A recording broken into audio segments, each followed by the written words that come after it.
everybody. We are here in Fort McMurray! Woo! Long drive this morning. Yes. Woke up at 5 a.m. for this, so you are all welcome. Yes. We are here at Hangingstone Climbing Company. So, yeah, come join us. Hi, I'm Hannah. I'm one of the owners of the Hangingstone Climbing Company here in Fort McMurray, and I am so excited to be here with you today. Thank you so much. We're so excited to be here. You have a competition happening, a youth competition this morning, and then the adult competition this afternoon, which will be super cool to see. Yes, that's right. This is our third one that we've had so far, and they are just absolutely a blast. It's so fun being able to see what all the kids are able to do, especially because we never give them enough credit for the strength that they've got. And seeing all the beginner adults, trying this new sport up to the top of the top, it is incredible to see what people can do. Are you a climber yourself? I am, yeah. I've been climbing for probably about 7 years now, but it's only in the past 3 that I've really gotten serious about it. And what got you into climbing? I actually started climbing with my dad. It was something that he and I were able to do together way down at Mac Island when it first opened. Learned how to do first with ropes and then graduated on to bouldering once I met my crew here. And look at us now. Yeah, wow. You have this beautiful space for bouldering. Yes. And can you speak a bit about, because you said you started with ropes? Yes. So what most people know with rock climbing is with the ropes, where you have the harness on and then you're strapped into the wall. Bouldering is a subsect of rock climbing where there are no ropes and no harnesses. Instead, we've got these crash pads here. So anytime somebody climbs up the wall, we want them to climb back down. But if they don't, they fall down, that's totally okay, because everybody that comes in, we give a fall test, which we show you how to fall safely and then have you perform it back for us. And so with that fall test, you are able to fall safely even from the very top of our 16-foot wall. Oh, wow. That's awesome. Yeah. I love that you can fall safely. Absolutely. I really people are scared to fall. Absolutely. It's a great way to conquer that fear. Actually, one of our best rock climbers here is in the gym right now. He's terrified of heights, but he loves climbing. Really? Yeah, it's just one of those things, right? Yeah. He just probably never looks down. If you ask him, I'm sure he'd say that. What inspired you to start the Hangingstone Climbing Company? Well, we really wanted a place to facilitate the awesome community that we have, because there's so many wonderful people here, but we have a very small other rock climbing gym here in town that is a little bit more restrictive. We still love it. We go there all the time, but we wanted somewhere that could be open, where spectators and climbers and kids and just people who are wondering about this could all congregate and be here and really enjoy the experience. And why do you think it's important to have a space like this in Fort McMurray? Well, something interesting that we've been really trying to do here is be kind of a hub for all of the fringe sports, because there's so much here in town that people don't know about. Cycling clubs, running clubs. We're partnered with Beyond Adventures, and they do canoe rentals, kayak rentals, paddleboard, and you can go out on the river with them. There's, frisbee golf here in town, and we really wanted a place where we could kind of showcase all of that and help people know what there is in town, aside from just, go to the rec center, go for a walk on the trails. People don't really view Fort McMurray as a very beautiful place to live, but there is so much here that we just really want people to be able to know about and enjoy. And so we've been trying to, be that spot where people can come and learn about Fort McMurray and all the activities that are here while, moving their bodies. I love to see the passion that you're speaking about all of this with. It's very beautiful. Oh, thank you so much. Of course. What would you say has been the most rewarding part of starting the Hangingstone? Oh my gosh, seeing the community develop. Absolutely. One of the things I didn't expect is, we're open 10 to 10 every day. So I'm here 12 hours a day, 7 days a week. And you get to know so many different kinds of people, beautiful, personalities that you would just never have even thought to interact with outside of, being at the front desk here, showing people how to climb. And I just absolutely love, because Fort McMurray is so multicultural, right? We've got so many languages and cultures, and being able to meet so many people in this one space where I can show them what I love and they can enjoy it is just, it's beautiful. Do you have maybe most memorable climb, or maybe a patron who came in that had a story that really inspired you? Well, actually, one of our setters here, he is absolutely phenomenal. We love him to bits. He's a cancer survivor, and he's on his 3rd bout right now. So we're actually going to be trying to do a little bit of fundraising for him in the future here to, set for his next climbing trip, because he's going to beat it again. We just know it. But he is an awesome climber. He just got back from another climbing trip outdoors because he's crazy. We absolutely love him. He's so... It's hard to look at a guy like that and be like, how could this happen to you? Because he is just the kindest soul. He is so strong. People call him a bumblebee because you look at him, you're like, there's no way he should be able to fly. He's a big guy, like 6 foot some. It's awesome to see him climb, and he really extends so much grace and wisdom to climbers. So climbing really is for everyone then. Absolutely. I think our youngest climber we've ever had here is 2 years old. Wow. And we've got a couple regular 65-year-olds, but Oh my goodness. like there is no age limit on climbing, right? If you're comfortable doing it, we want you on the wall. And there's no weight limit either, right? Like one of our regular climbers here is probably 350 pounds, and he puts a weight vest on all the time to go up the wall. And it's for everybody. We've got something for the most beginner, and we've got something for people who are looking for a little bit of crazy. Just a little bit. maybe 2 notches. For folks who do come in, are there like classes that are offered, or is it just always free climbs? So we have a couple different things that we do. Normally it is just drop in. You can do whatever you want. We as the staff are always happy to show you around, but we do also offer bouldering fundamentals classes from time to time. And we have an awesome instructor come in and show you the basics of climbing, how to move your body, how to get all those like little bits of information, teach you all the climbing terms, lots of beta out there. If you say smear harder, she can tell you what that means. And then we also have summer camps going on called Orangahangs, and that's for ages 6 to 12. That is so fun. I love know. That name. That's so clever. Whoever thought of it. But yeah, a lot of what we do here is, just come in, climb, and enjoy the space. What would you say is a maybe pivotal or really important trait for climbers to have? Community. I think that being able to come into a space where you see everybody, like all types, as I've mentioned, the cultures, the different body types and ideals, and be able to say, these are my people, no matter where you are. Every single gym I've ever been to, it's nice to meet you. Want to come climb with us? And that's really what we want to facilitate here. That's so sweet. I like that because I know other sports, like the higher you get, it's almost like the more competitive it gets. That's one of the things that drew me specifically to rock climbing, is that you can have somebody of the most beginner to the highest caliber, and that you can still climb together and enjoy it together. And obviously with any activity, any sport, there can be a sense of elitism in some people. But I think in general with our like indoor bouldering here, it's a lot less common to see that, because everybody is just happy that people are trying out their sport and they want to help them along the way. I mean, you're going to see some people that are like, oh, you're wearing climbing shoes? That's aid. You should be just wearing sneakers.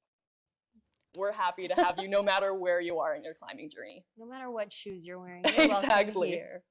When you are climbing, is there ever like a fear inside of like, oh, my whole body's weight is on like this one toe or in this one position? Yes, absolutely. What do you do to overcome the maybe logistical or like sometimes fear? I'll be at the top of the wall and I've just got one move left to go, and I'm like, oh my gosh, I am terrified to do this move. And then I think to myself, if I just drop down right now, I'm going to hit the mat. If I go for this move and I miss it, I'm going to hit the mat. It's the same outcome either way, but with one of them, I also have the chance of completing it. That's very true. And I know that I'm able to safely do the fall because, I teach it. I've done thousands of fall tests, but it's not hard. You just fall onto your feet and then your butt and your back. You're safe.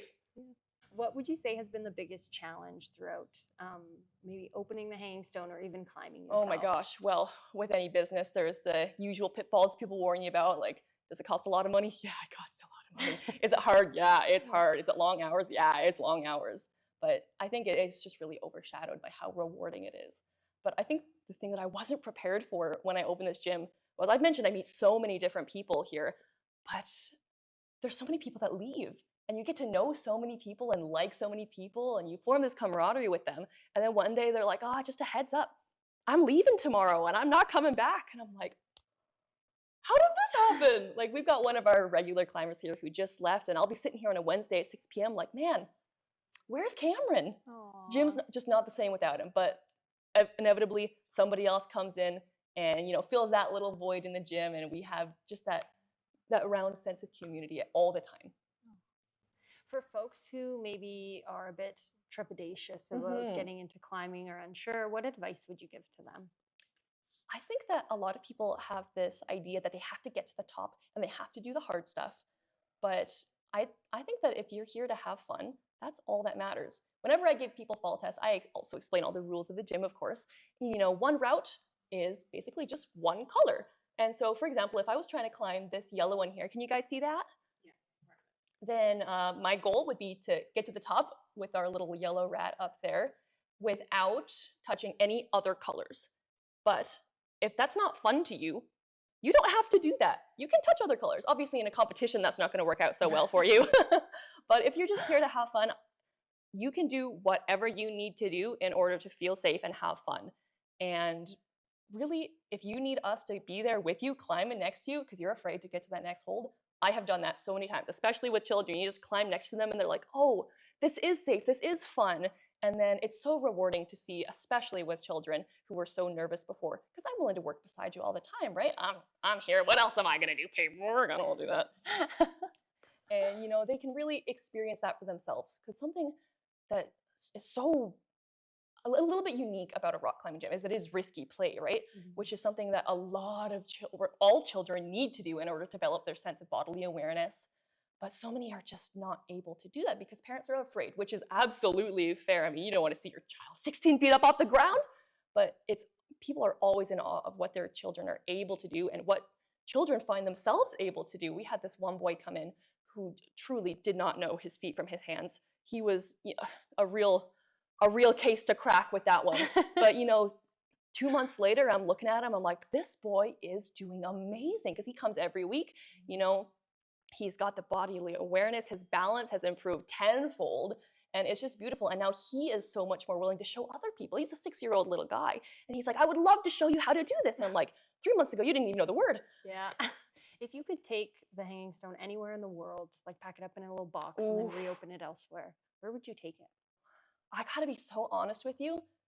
I would stay right here at Fort McMurray, because this town it just needs this kind of, as I've said before, this community, this place where people can come and learn about things.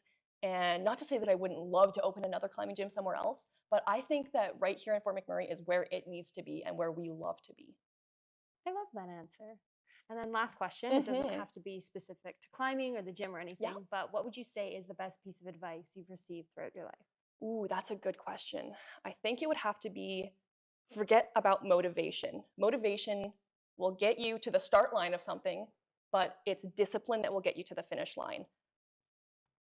That's awesome. I love that. I definitely couldn't have stayed here for 1 year working 12 hours every single day purely on motivation, right? You definitely got to just stay disciplined. You got to say, okay, I got to wake up at 7:45 and I'm going to get back at 10 p.m. And it's going to happen again. And I'm going to make sure that the people that come in have a good time, that they have a good experience, that they learn something, that they want to come back. And, I think it's working out pretty well so far. I would say so too. Perfect. Thank you so much for talking to us.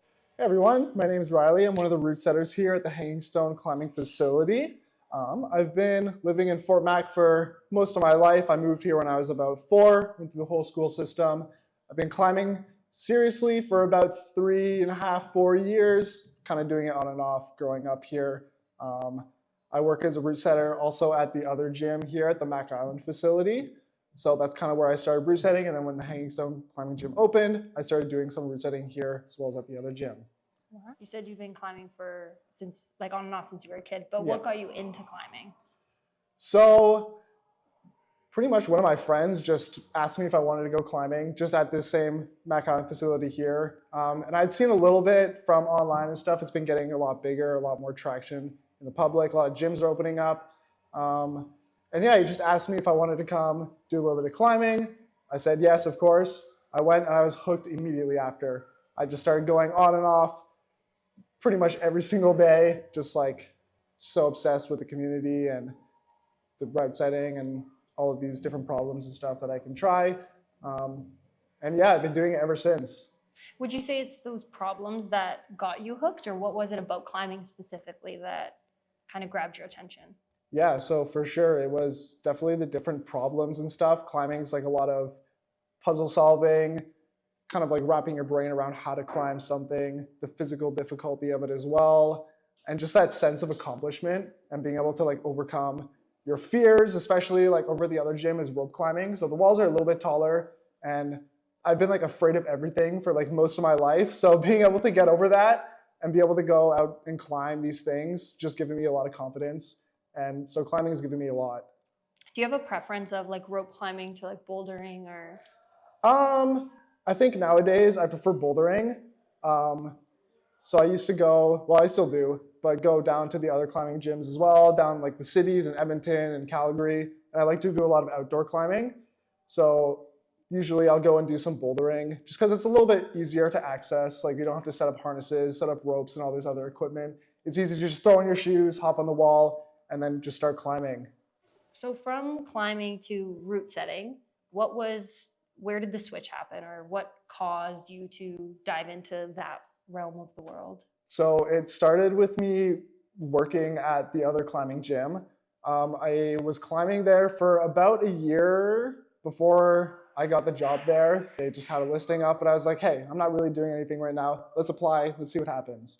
So I ended up getting the job there, and just immediately they threw me into route setting, which is not super typical for other climbing gyms, since it's like a pretty small community, like, and it's in a rec center. Like, they're not super familiar with all the different things that goes on with working in a climbing gym and the different roles. So they're kind of like, if you work here, you can do everything, right?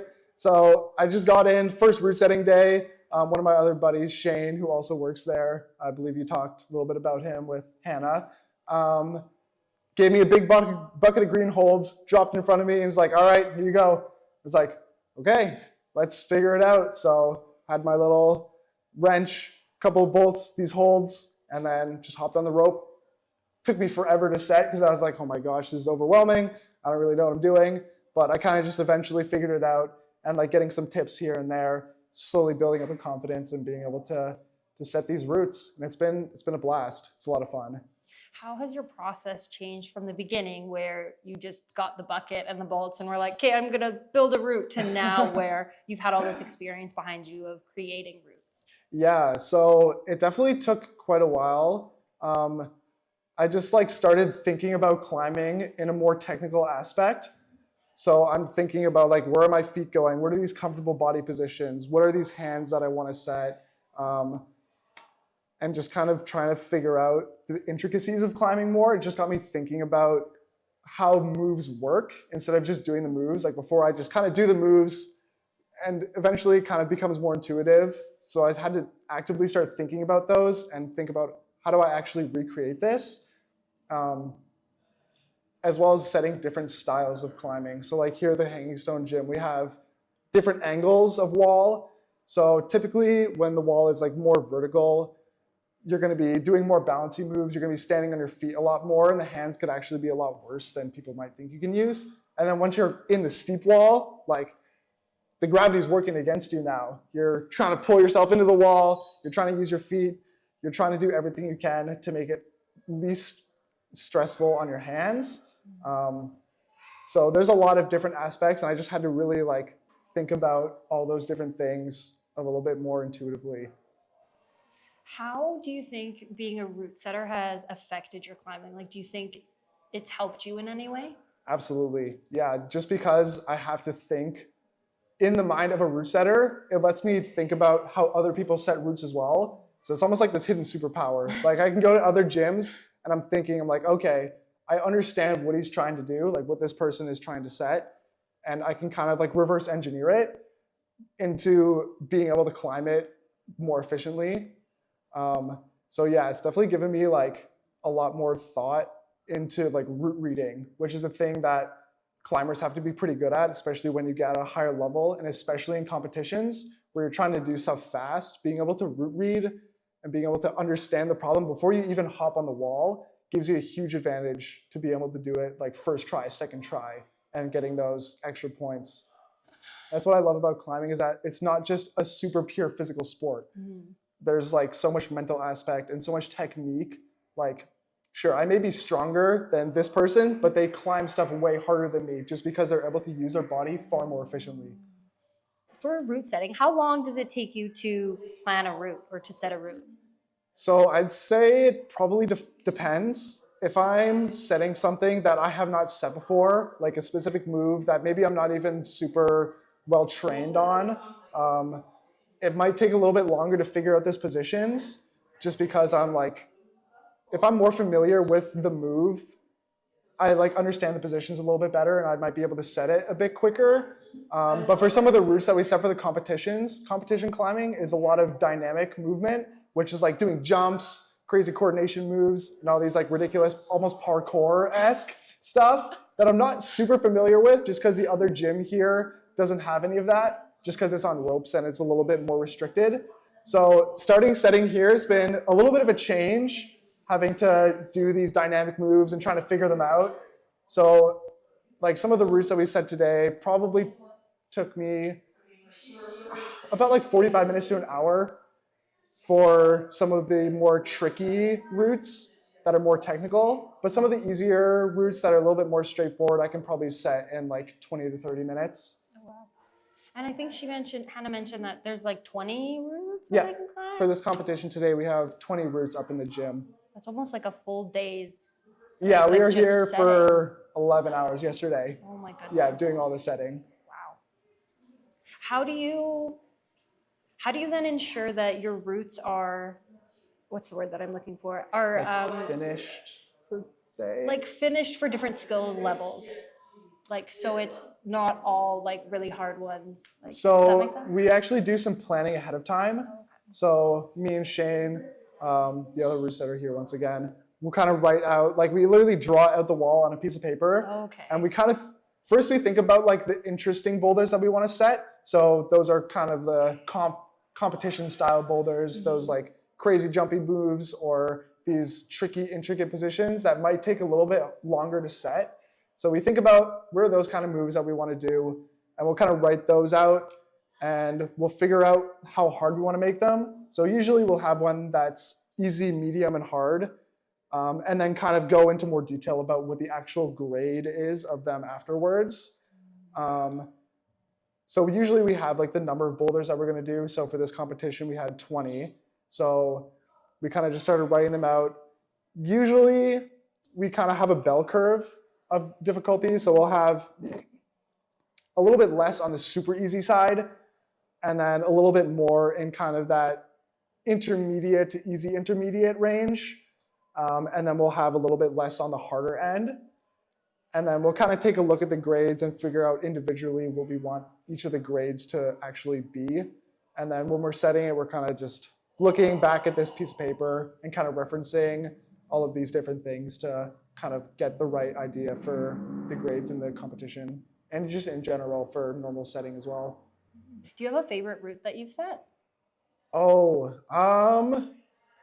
honestly, some of the routes that I set today are probably some of my favorite routes. The one green one in here might be one of my favorites that I set for the competition.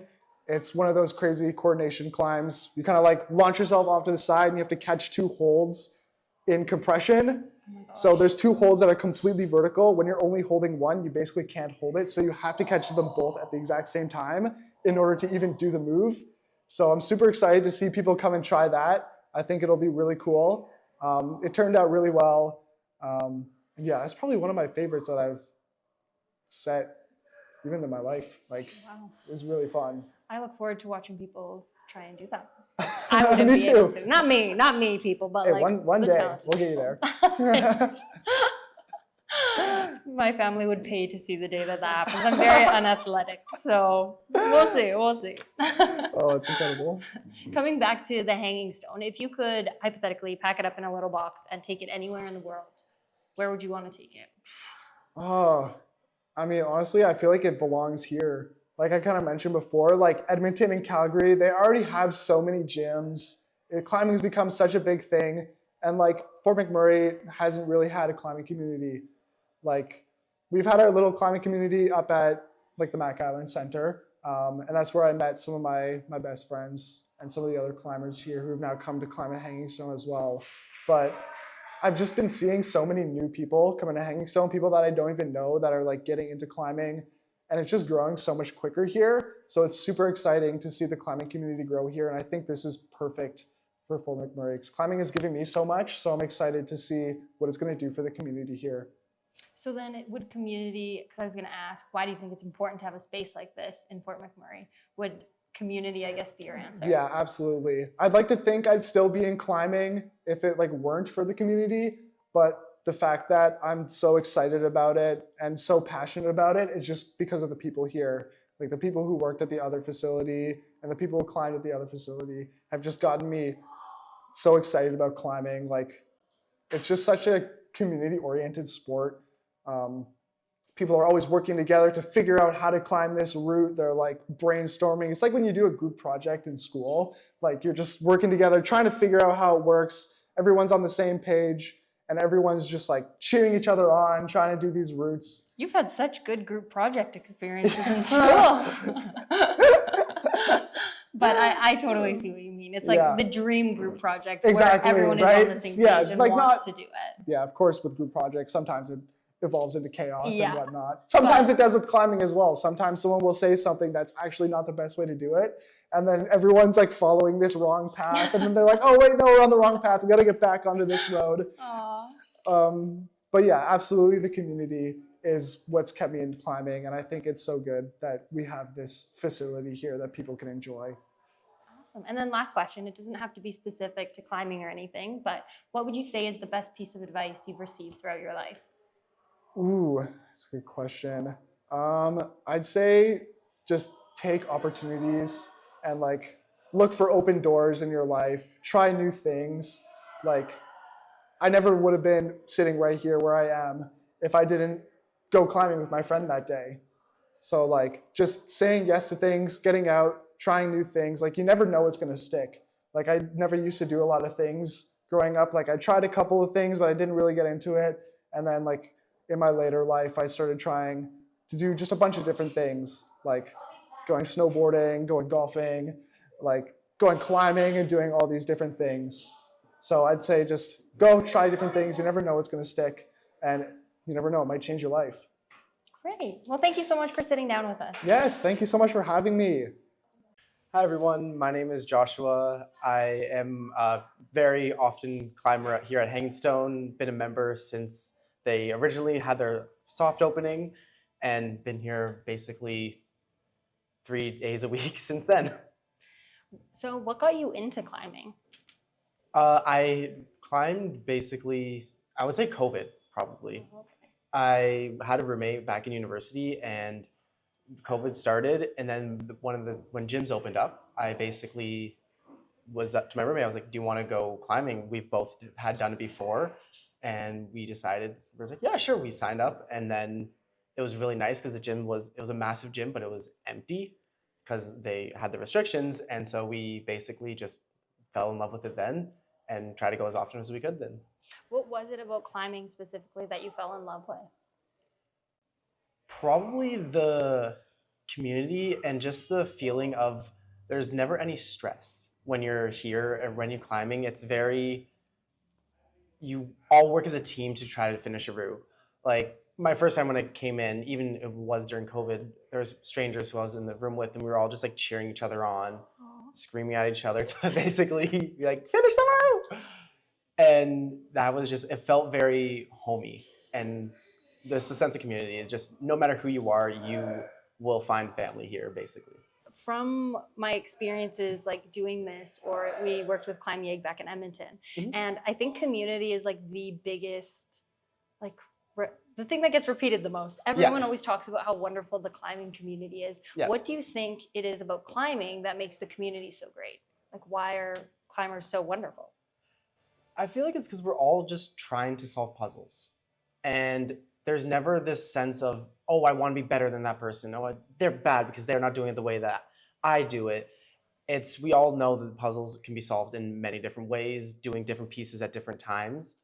So we just all are trying to solve this one big puzzle at a time. And there's no stress of trying to beat other people when you're just going for fun. There's never that like competition feel, except for today when we're at the competition. But even competitions, I found everyone is just cheering each other on because we're here to win, but we know like we're all here because we love the sport and we're just having fun doing it.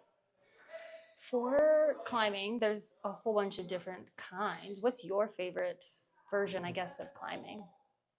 I kind of have two different answers for this one because indoor and outdoor climbing are so different. And so indoor, I love bouldering. Like here at Hangingstone, I have so much fun just being able to jump off the wall, or if I fall, I can basically really quickly get back to the spot I was at. And it's just these big plastic holds I really enjoy being on. But when it comes to outdoor, I prefer lead climbing and top roping out there. Just the feeling of climbing like 30, 40 meters up, and then you just look behind you and you see mountains or you see just the wilderness. It's so beautiful. And so I would say outdoors is lead, indoors is bouldering. Is there ever a moment when you're climbing like 40 meters up or even bouldering 16 feet and where you're a bit hesitant or scared of like, oh my goodness, I'm so high up? Oh, 100%. Especially on those like bigger moves. If you're high up, it's terrifying being up there. There was a route that they had here recently that the very last move I knew and I was going for it, and every time I would go for it, I would always hesitate and I wouldn't be able to catch it. But then just one of the times I just try to turn off my brain, and like that's how I try to get through if I'm scared of the move. Just try not to think and just get there and just basically close my eyes, like try to actually keep them open. I do close my eyes, it's not good.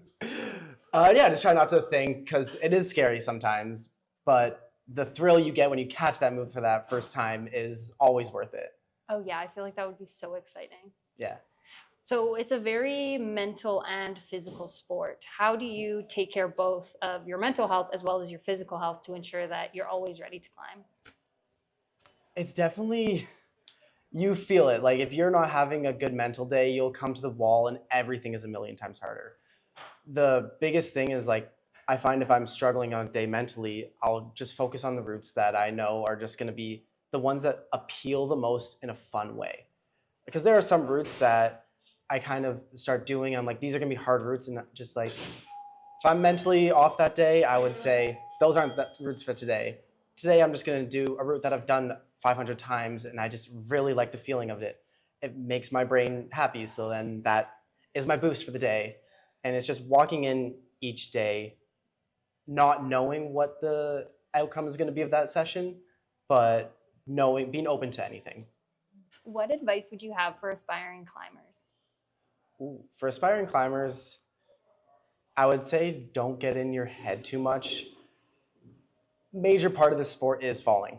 You will spend the majority of your climb falling. You do 2 moves, you fall. You do that same route again, you get 3 moves, you fall. And it's like a 10-move climb, and you just keep falling on the same move. You get that move, and you do follow the next one. And it can be very frustrating. And the biggest thing is like, try to not let those falls really deter you from trying that route again or trying different routes. Because you might be struggling on a move, you go to a different route that has a similar move, and just doing that move in a bit easier way gets you used to that move, and you then go back to that harder route and you're able to do it. So just don't let those hard falls deter you from moving forward as a climber. Last question. It doesn't have to be specific to climbing or anything, but what would you say is the best piece of advice you've received throughout your life? Commit. Just commit to everything you're doing. Don't go half effort onto any of the moves that you're doing. Go full force in climbing and life. Climbing, if you don't go full force, if you just half commit to a move, you're not going to reach that hold. You're not going to grab it. If you grab it, you're going to grab it, you're going to slip off. In life, if you don't commit to doing the things that you want to do, it's just going to slide by. If you just half do your life, then you're living half your life. I like that. Awesome. Thank you very much. Thank you. It was a wonderful time. Hey guys, just finished up at the Hangingstone, and oh my gosh, that was so much fun. It was. Sorry, go ahead. No, go ahead. Seeing all like the little kids climb is insane, and like just the sense of community they have, and like just the love they have for each other really shows. Even just like through the interviews, it was so nice and like a breath of fresh air. The kids were so talented. It was crazy. We were watching one of them do like, are those called chin-ups or pull-ups or something? I was like, I could never. So props to them for their strength and determination. I'm one of those people who, if I'm not automatically good at it, I don't do it because I hate not being good at things.